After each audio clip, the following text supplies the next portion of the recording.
حضرت زید بن عبداللہ اپنے باغ کو پانی دے رہے تھے تو کسی نے جا کے بتایا کہ حضور کا وصال ہو گیا. انہوں نے ایسے ہاتھ اٹھا لیے اور کہا اللہم اذہب بصری حتی لا ارا بعد حبیبی محمد احدا. اے اللہ مجھے اندھا کر دے، میری آنکھوں کی بینائی اچک لے. یہ آنکھیں رکھی ہی اس لیے تھیں کہ تیرے محبوب کو دیکھتا تھا. اب حضور چلے گئے ہیں تو میں نے ان چراغوں کا کیا کرنا ہے. حضرت حسان بن ثابت نے جو اس وقت اشعار کہے، کہتے ہیں کاش کہ کوئی کالا سانپ مجھے ڈنگ مار جاتا اور میں دوسری سانس نہ لیتا.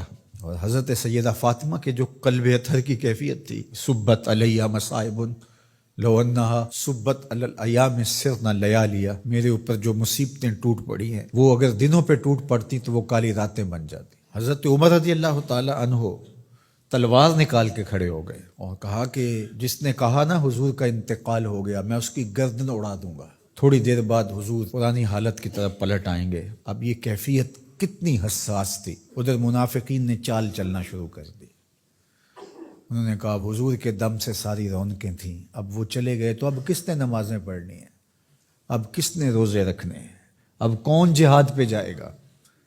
جب وہ ہی نہیں رہے تو ساری کہانی ختم ہو گئی. تو انہوں نے اس طرح سے چال چلنا شروع کر دی. اور حضرت عمر کہتے تھے کوئی بولے تو صحیح. کتنا نازک وقت تھا. اس وقت میں حضرت ابو بکر آئے رضی اللہ تعالیٰ عنہ. ان کا کلیجہ تو پھٹ رہا ہوگا، لیکن یہی موقع تھا حضور کے مشن کو، حضور کی فکر کو، حضور کے دیے ہوئے نظام کو سنبھالنے کا.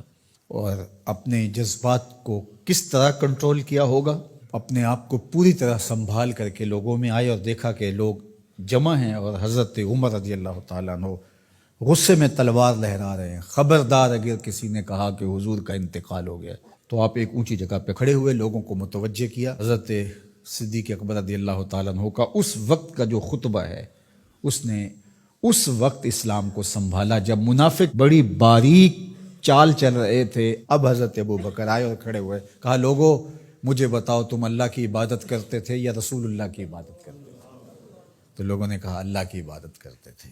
تو کہا اللہ آج بھی زندہ و موجود ہے، اللہ کل بھی زندہ و موجود تھا، وہ حی ہے لا یموت ہے. اللہ اکبر. پھر انہوں نے وہ آیت کریمہ پڑھی وما محمد الا رسول قد خلت من قبلہ الرسل. اور صحابہ فرماتے ہیں ہمیں لگا کہ جس طرح یہ نازل اسی وقت کے لیے ہوئی تھی. اور پھر لوگ سنبھلے اور پھر حضرت سیدنا صدیق اکبر رضی اللہ تعالی عنہ نے اس مشکل وقت دین کو سنبھالا اور پھر حضور علیہ الصلوۃ والسلام کے مشن کے لیے کھڑے ہوئے. لشکر اسامہ بن زید بن حارثہ رضی اللہ تعالیٰ عنہ کو روانہ کیا جا چکا تھا. حضور نے خود روانہ کیا تھا. ابھی جرف کے مقام پر ہی یہ لشکر پہنچا تھا. مدینہ المنورہ سے تھوڑا باہر نکلا تھا کہ حضور کے وصال کی خبر آئی تو یہ واپس آ گئے. تو بعض صحابہ نے کہا کہ اب مدینہ المنورہ کے حالات وہ نہیں رہے، اطراف کے اندر قبائل سر اٹھا سکتے ہیں جو دبے ہوئے تھے. اب حضور کے وصال کی خبر پھیل گئی ہے تو کوئی مدینہ المنورہ پر حملہ نہ کر دے. اور بہترین جنگجو اس لشکر میں شامل ہیں، تو اگر حملہ ہو گیا تو پیچھے سے دفاع نہیں ہو پائے گا. تو لہٰذا اس لشکر کو حکمت یہ ہے کہ روک لیا جائے. حضرت صدیق اکبر رضی اللہ تعالیٰ عنہ نے کہا کہ نہیں، یہ حضور کا روانہ کردہ ہے، جا کے رہے گا. بلکہ آپ نے تاریخی جملہ کہا کہ اگر مجھے یقین ہو کہ جنگلوں سے جانور آ کے ہمارے جسم کی بوٹیاں بھی نوچ کے کھا جائیں گے، یہ لشکر پھر بھی روانہ ہوگا. لوگوں نے حضرت عمر سے کہا کہ ضرور لشکر کو روانہ کریں، لیکن حضرت ابو بکر رضی اللہ تعالی عنہ سے اتنا کہیں کہ امیر لشکر کو معزول کر کے کوئی اور قریشی سردار بزرگ اس کا امیر بنا دیا جائے. 9 عمر لڑکا ہے، دوسرا غلام زادہ ہے، تو بڑے بڑے قریشی سردار اور جنگجو ان کی قیادت کو قبول کرنے سے انکار نہ کر دیں. تو وہ گئے اور جا کے کہا کہ بڑے بزرگوں کی یہ رائے ہے کہ آپ ضرور لشکر کو روانہ کر دیجئے، لیکن اتنا کیجئے کہ امیر لشکر کو تبدیل کر دیجئے. حضرت صدیق اکبر کے چہرے پر جلال آ گیا اور آپ نے جو جملے کہے وہ اتنے سخت تھے. ثقلت امک یبن خطاب، اے خطاب کے بیٹے تیری ماں تجھ کو روئے. استعملہ رسول اللہ وقد تامرنی ان اعزلہ، ان کو امیر لشکر اللہ کے رسول نے مقرر کیا ہے اور میں کون ہوتا ان کو معزول کر دوں.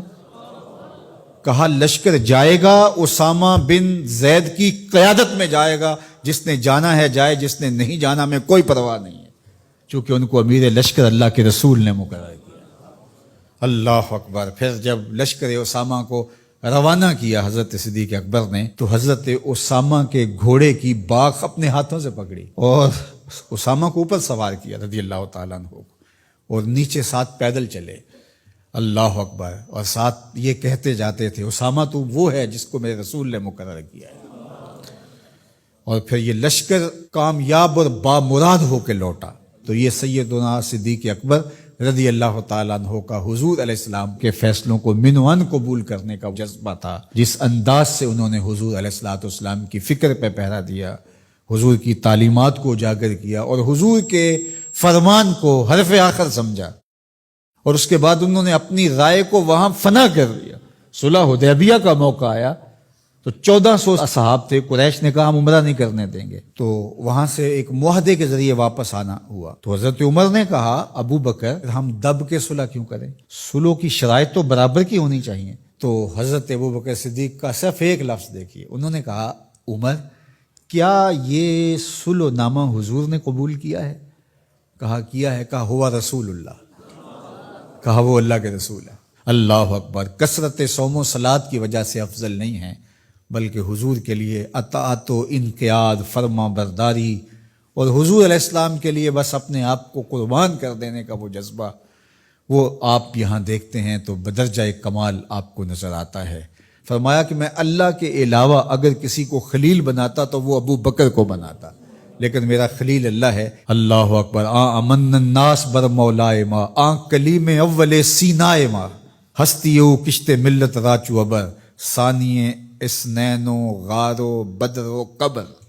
دیکھیے کہاں کہاں حضور کی قربت، یہ شک ہووی تے چل مدینے، یہ شک ہووی تے آ تک لے جوڑ مزاراں دا بن یار نبی دیاں۔